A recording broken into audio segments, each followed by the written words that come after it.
Hello, this is the OB 320 midterm 2 review. This is for chapter 4, which is the second one in this. The chapters go 1, then 4, then 5. So if you just watch chapter 1, you're in the right spot at chapter 4. This chapter is called Learning and Perception. Um,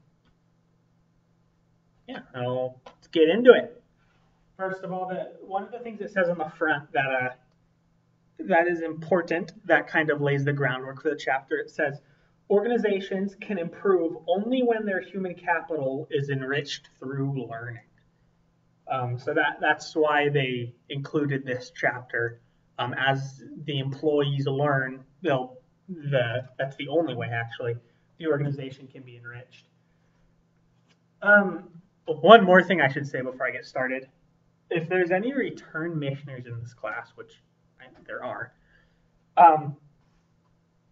be sure to put this in the context of your mission. It helps with learning a lot when you think about the different aspects of leadership in communication and learning. Think about how you saw that on your mission. It'll help you remember. For those of you who haven't served missions yet, you are in an even better position. This information is neat. It's interesting to use in careers and whatnot. But I would pay so much money if I could have approached my mission learning this.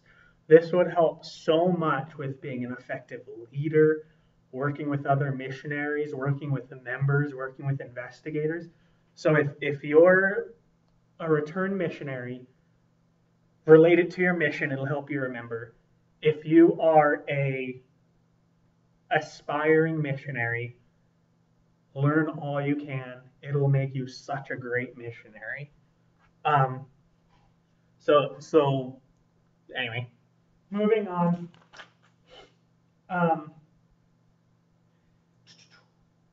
Learning. Learning is relatively permanent changes in human capabilities. It's kind of a broad topic, or kind of a broad definition. But one thing you need to that you need to make a distinction between is learning and then natural growth. For example, when babies are born, they can't see great. It's actually up in, was it like 9 months or something?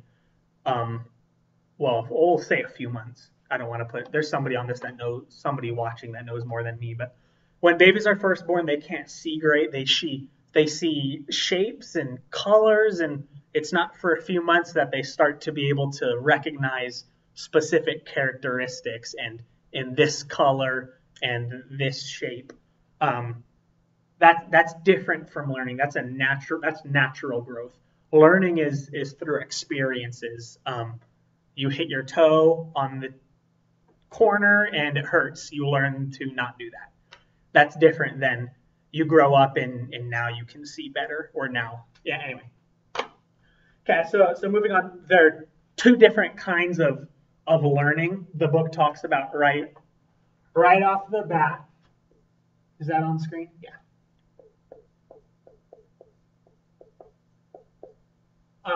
Is it operant conditioning, and then social cognitive conditioning. So operant conditioning kind of views it as humans are animals. We learn from what we experience. There's no thinking. Like you hit your toe, it hurts. Now you learn not to do that, and that's the extent of it. Social cognitive suggests that there is thinking involved in learning, or there can be. So, for example, you see somebody else hit their toe, and it hurts them. So you learn that it hurts. So that's kind of the difference between the two. The chapter goes on to talk more in depth about them. So starting with operant conditioning. We're talking about operant conditioning right now. There's three things that need to be a part of each learning experience. There's the situation,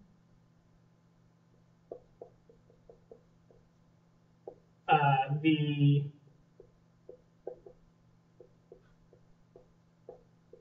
response, and then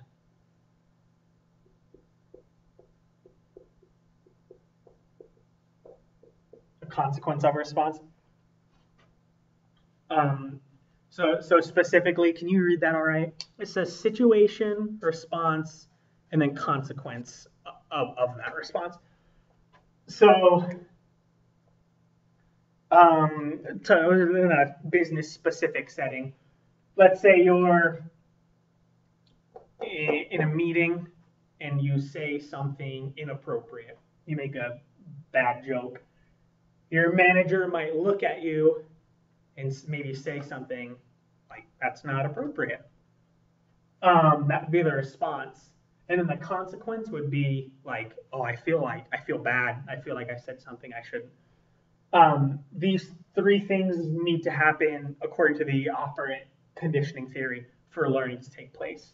And then the next section focuses on the response and the consequences of it.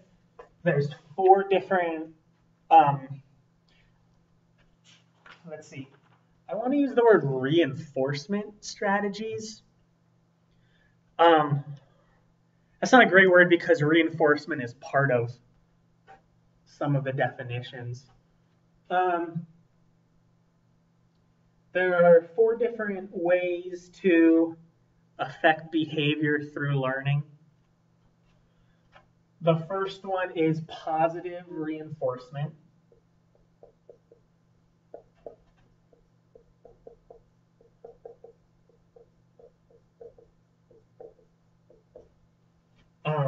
Positive reinforcement is, this is probably what you're very similar, or sorry, this is probably what you're familiar with, I should say. You do something good happens. So I'm going to be using the example of it like a toddler. A toddler walks carefully with scissors and is given an ice cream cone. I don't know. So that's an example of positive reinforcement. A positive behavior warrants a positive reward or positive response, which increases the, I guess, the likelihood of that behavior happening again.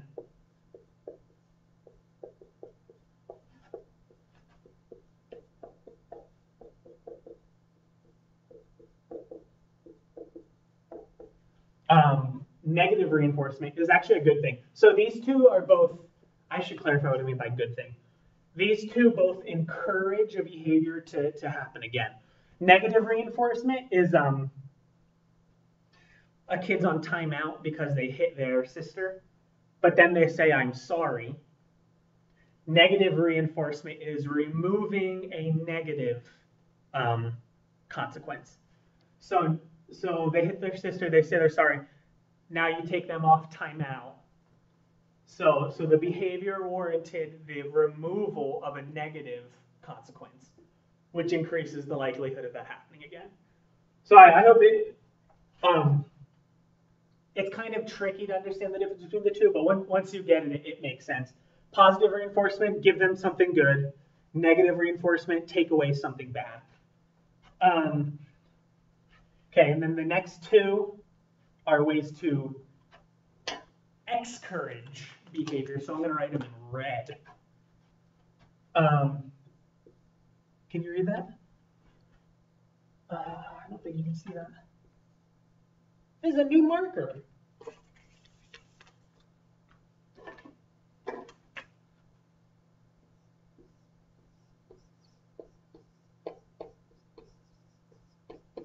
Can you see that? Barely. All right. I'm not going to use red. I'll use blue. Okay, sorry. Punishment. So the negative behavior warrants a negative reward, which it decreases the likelihood of that happening again. Then the book it quickly mentions, oh, actually, one of my toddler examples. This is like a toddler hits their sister, so they get sent to their room. Kind of building off the one from the before. And then the book talks about how to punish effectively. It says real quick 4 things. The punishment needs to take place quickly after. It needs to be soon after that behavior has taken place. It needs to the behavior that's being punished needs to be clear, so that the kid or in this case the worker knows what needs to be corrected. The punishment needs to be objective and impersonal, meaning not like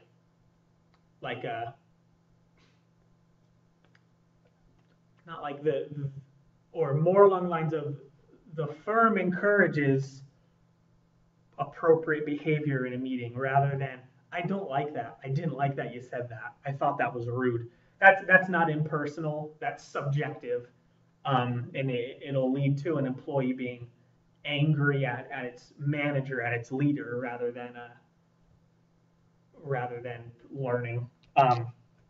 That's one specifically that you need to remember if you're going in the mission field. If you have to,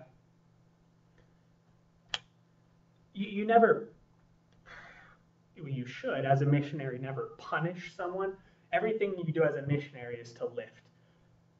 So sometimes you may need to not necessarily punish, but encourage behavior. Make sure they understand that it's not like, you shouldn't have said that, elder. I thought that wasn't helpful. Rather say things like, preach my gospel asks that we teach like this, or the scriptures actually teach like this. Don't say it snarky like I just did, but make it impersonal. Anyway, and then extinction.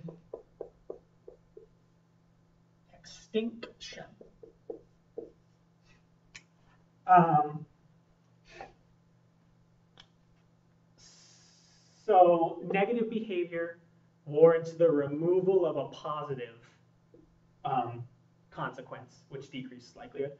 So you can kind of see how these go with this one, or these two. This one goes with this one. This one goes with this one. Positive reinforcement, positive thing gets a positive reward. Punishment, negative thing gets a negative reward.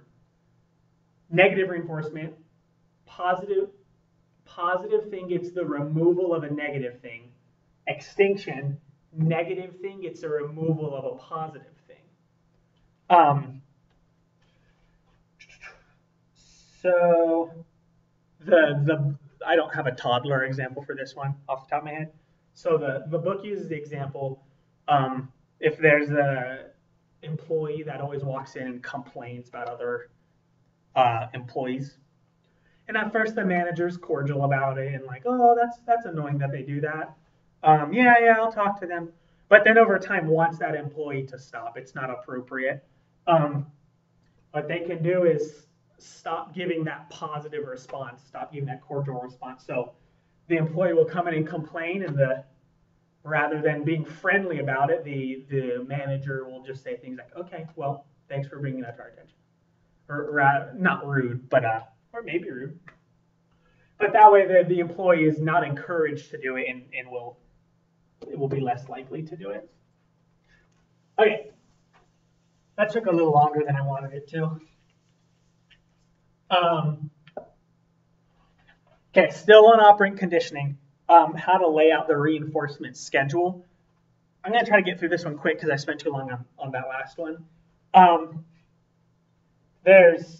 You can do it, so first of all, there's the continuous reinforcement where every time your child walks safe with Scissors, you give them an ice cream cone. But the book mentions that that's unreasonable in almost all circumstances. So it talks about intermittent reinforcement, which means that you're rewarded after a certain amount of times or um, number of occurrences or length of time. So real quick,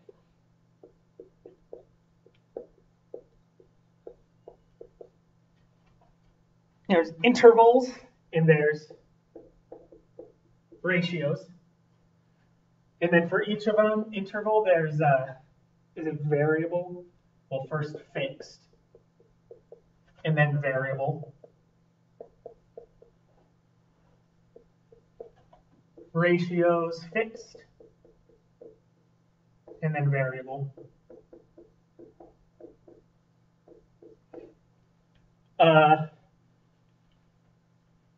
So fixed interval, every 10 minutes you complement the employee's performance. Or we'll be more realistic, fixed interval every week you have a performance review and tell them they're doing a good job. Variable, so interval refers to time, ratio refers to occurrences. Okay, so Boston Thieves River, fixed interval every week you meet with them, have their performance review, tell them you're doing a good job.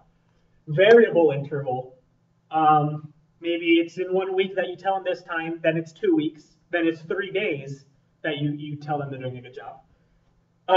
Ratio refers to the occurrences, so how often the thing that you want to encourage happens. So fixed ratio, every 6th time they do a good job, you tell them they're doing a good job, every 6th time. Variable would be every 6th time, and then 3 times later, and then 12 times later, you tell them they're doing a good job. It mentions really briefly that this is probably most effective, the variable ratios. Especially because when you use fixed, then employees know that, oh, it's been just under a week. I need to try harder for this 1 day because I'm about to have my performance review. So yeah, that's briefly what that is. I don't want to spend too much time on it because I talk too much about it all. Okay, we're done with operant conditioning. We're now on social cognitive. So remember, this has to do with higher levels that take place in thinking. So let's see. The book says, learning through mental processing of information.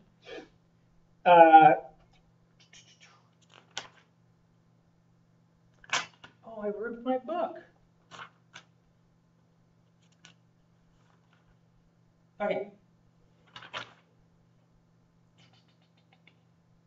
Okay, so you learn by,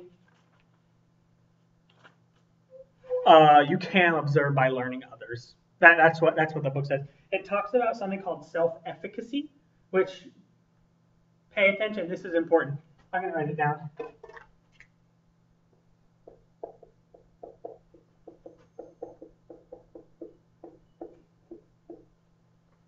Self-efficacy refers to how well you believe you can perform a task. This is important for us to understand because it applies to us right now. You will perform as good as you can perform as well as you think you can. So this is especially noticeable when it's negative. If you think you don't know something, if you think you're not going to do well, if you think you're not smart enough, you're going to make it come true. If you think you won't perform well, you'll probably make it so you won't perform well. However, if you think this is what you need to pay attention to. This is why you need a good attitude about yourself. This is why you need to think that you're smart. You need to stay positive, because then that's more likely to come true. If you feel down about yourself, if you feel like you're not smart, it's going to be hard to do well. So you're smart, you can do it. have a high self-efficacy. And then, so that's actually it for the social cognitive theory. It just mentions that real quick. You learn by watching others. Oh, and real quick, it says you're more likely to learn when you perceive the person you're learning from to be competent, powerful, friendly, and of high status within the organization. So yeah. Okay, now the next section, it's almost like they didn't have a place for it in the chapter, so they just kind of shoved it in. Other conditions for learning. An associate needs to know why they're learning something.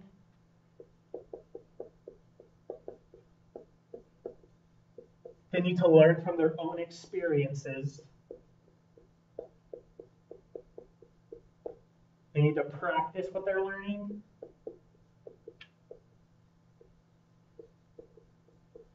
And then feedback. These are all really self-explanatory. Let's say you're working on a construction line, an assembly line, making radios, and you keep putting this piece on, and or I guess I should start from the beginning. You're learning how to do it, but you're not sure what that piece does. It's gonna inhibit your learning. You need to learn by your experience. So sure, you can watch somebody do it over and over, but it's not until you start doing it that your learning is gonna really start. You need to practice it. You need to obviously do it more than once so you can get the hang of it. And then you need feedback.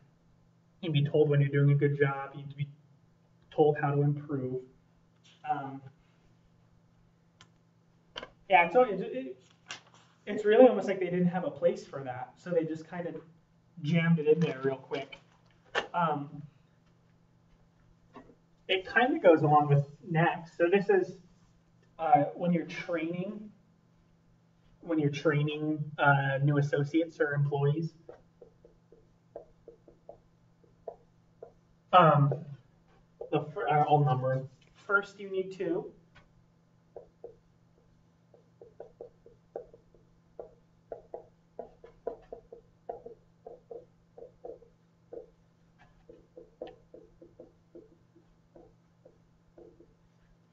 determine the task to be learned. So you need to figure out what it is they need to learn. I'm sorry, I shouldn't have used the word task. Let me use the word behavior. Because this doesn't always apply to a task. It does when you think about training a new employee specifically, but it also goes when you're, it could be a seasoned employee that you're trying to train to be friendlier to customers, which isn't necessarily a task. But anyway. Second, break down behavior. So first you do this, then you do this, the behavior consists of this, then this, then this.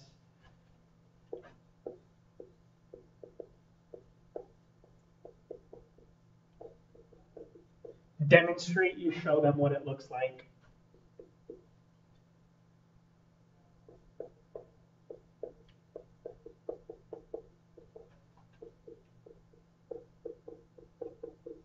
You have them practice, let them do it. And then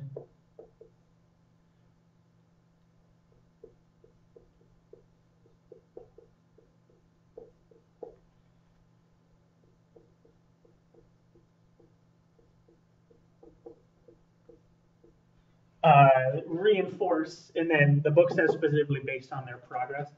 Another shout out to any aspiring missionaries. When you get into the mission field, by the way, you'll be trained on how to train. So what I'm saying isn't your mission president will know more than I do, of course, but this might help to think about if you're training a new missionary, or even if you're a district leader or something. Determine the behavior that you want the missionaries to know. Break down that behavior. So if you're trying to teach a lesson, say like First, you start with a prayer, then you ask a good question, then you show them a scripture. I don't know, that's a bad example, but break down the behavior, demonstrate it, show them what it looks like, then have them practice it. And then reinforce. So we talked before about different reinforcement strategies. The book says specifically at first, reinforce. Actually, let me see what it says. At first, mild reinforcement can be given for a good start. So once they start trying to do the training, give them reinforcement. Say, good, good, good. That's good, we're trying. But then after that, it says reinforcement should be based on progress. So this is effective training.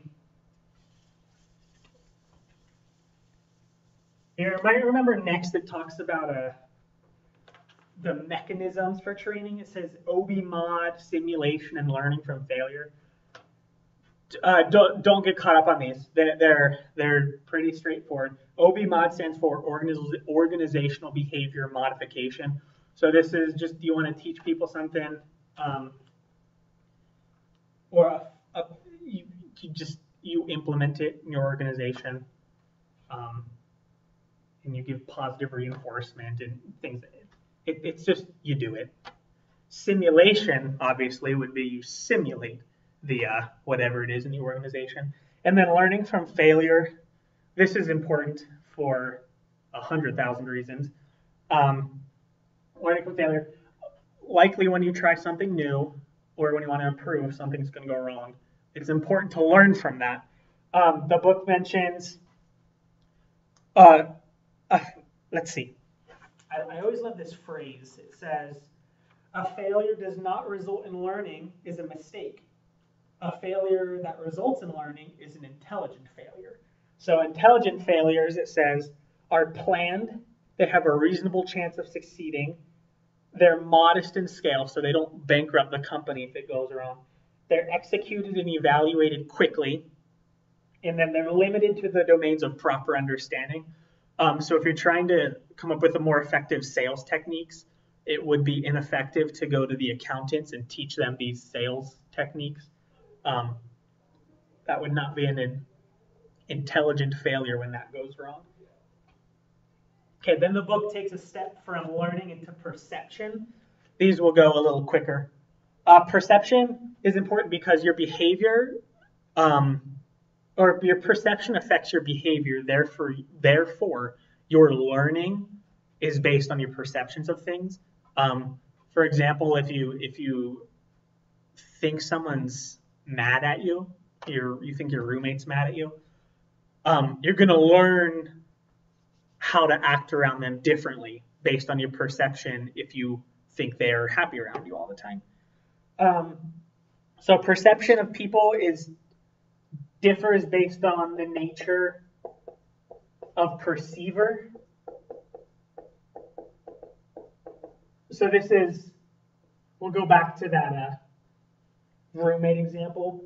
This is your familiarity with the person, your feelings about them, and your emotional state can all affect your perception of somebody. If you don't really like them, then, I should back up. If you're not very familiar with them, that's going to affect how you view them. If you don't really like them, that's going to affect how you view them. And then your emotional state. If you're sad, that's going to affect how you view people.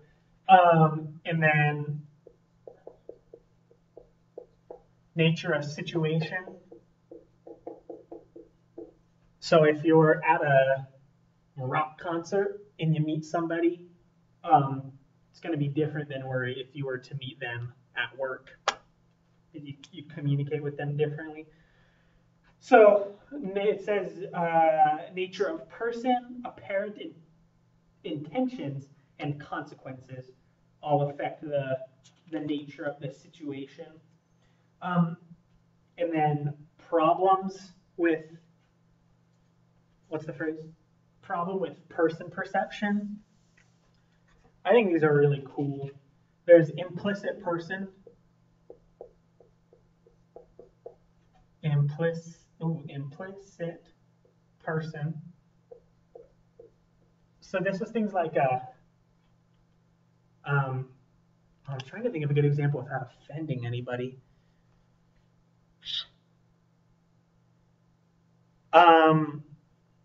Let's say you meet somebody from California with blonde hair and they're in sandals and they have a swim suit on and they've got long blonde hair.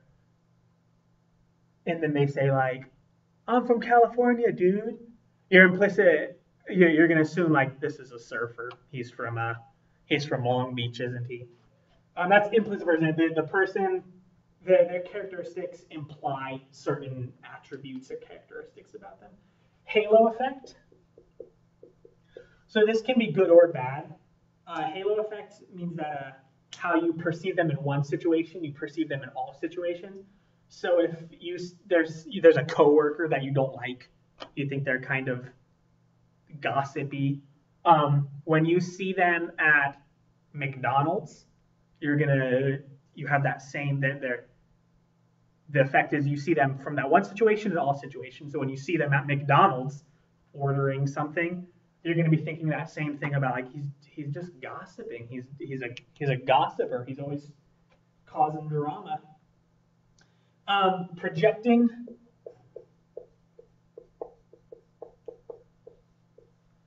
I do this one a lot. Assuming that everybody has my same beliefs or my same attitudes about values and beliefs is what it says. Even though that's not true.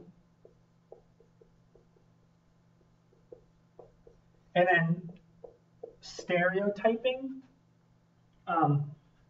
The specific definition of stereotyping is that you judge somebody as a person based off the characteristics of a group. So it kind of goes along with implicit implicit person theory. But what's different about it is you say like this person is from California and has long blonde hair, therefore they've got to be a surfer. Everybody with long blonde hair from Southern California is. Whereas implicit person, it kind of moves in the opposite. You see them with long blonde hair and say, oh, they've got to be from California. So they kind of move in opposite directions. Okay, and then I'm going to try to self-perception. This is another very important thing for you to understand as an individual. It says individuals who perceive themselves as highly competent are likely to try new approaches to tasks and perhaps be more productive than their peers. So this is like this self-efficacy we were talking about before. You need to understand that you're competent, you're smart, because then you're going to be more productive. It just works that way. Okay, and then attributions of causality. I'm almost done. Sorry, this one's running a little long, but I'm getting close. This is understanding what caused or rather perceiving what caused certain behavior. So there's internal and external attribution.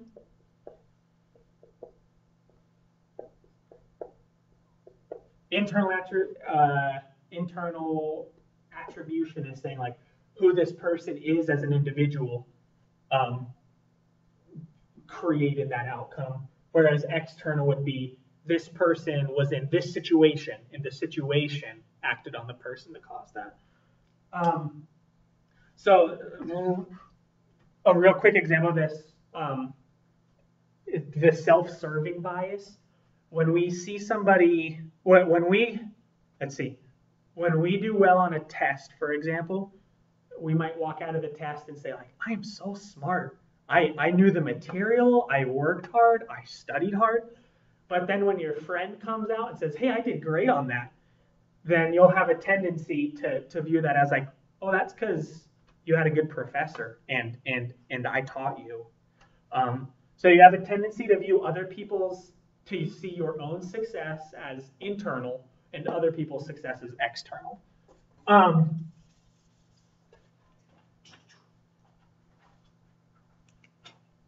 Okay, and then I want to one thing real quick.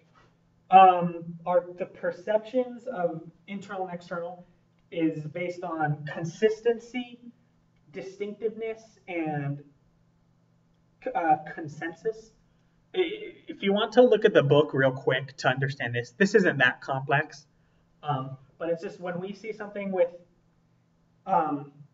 high distinctiveness, high consensus, or high consistency. Oh, no, wait, sorry. When we see something of high distinctiveness, meaning they tend to behave different in different situations. So high distinctiveness, high consensus, meaning other people in the situation did it similarly. And then consistency, they behave the same way in every situation. So, I mean, before I confuse myself, high consistency, low distinctiveness. I know that's not how you spell it, but and then low, that's a C, low consensus. So high C, low distinctiveness, low consensus. These you'll have a tendency to attribute these things to external factors. And then the opposite, low consensus, high distinctiveness, high consensus, you'll have a tendency to contribute to or attribute to internal. Okay, that is all for this chapter. Sorry this one ran a little long. I think the next one will be a little shorter. I'll be back in just a bit.